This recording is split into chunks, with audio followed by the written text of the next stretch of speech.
Good afternoon, students. This is Liju ma'am, and today we are going to see the topic determiners in detail.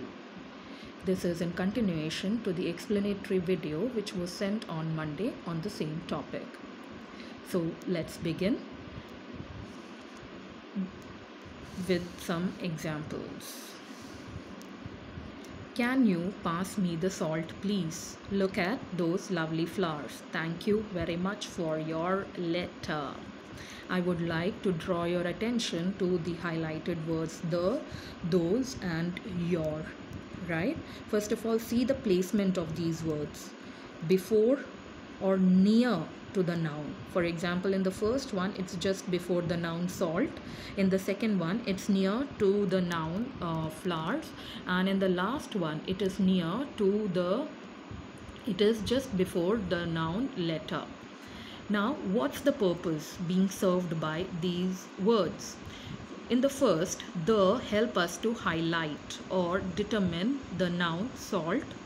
In the second one, those help us to point out which flowers are being meant. And in the third one, your help us to find out the answer for whose letter we are thanking for. So these words help us to determine or modify the nouns in a sentence. And if you relate it with the explanatory video, what are these called as? Yes, they are called as determiners, right? And why they are used, let's just summarize it on the basis of the example which we have seen.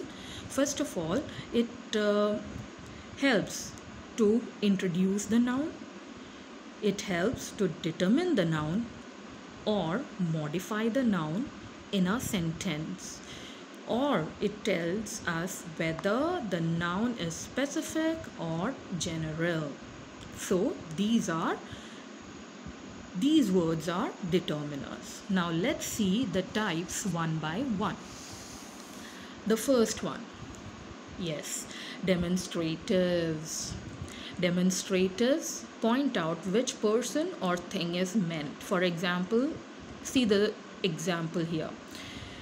That boy is my brother. Here, which boy we are talking about? That boy. And which word is doing that job for us? That.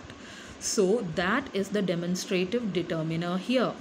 So if you have to generalize its usage, it answers the question which. Let's see the second one, numerals. Numerals tells us how many persons, things are meant and in what order a person or thing stands. Right? How many persons, for example, 2 students or 60 students participated in the Zoom class. So how many, what answer we are getting? 60. So that is numeral determiners.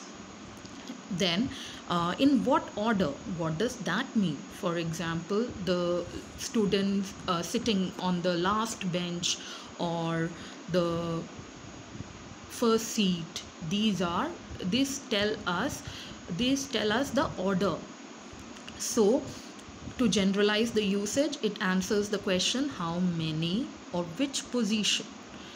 Now, on the basis of that, there are 3 categories into which you can divide it, which is first one, definite numeral. The word itself is telling you it denotes an exact number. See the examples in front of you, 1 pen, first seat.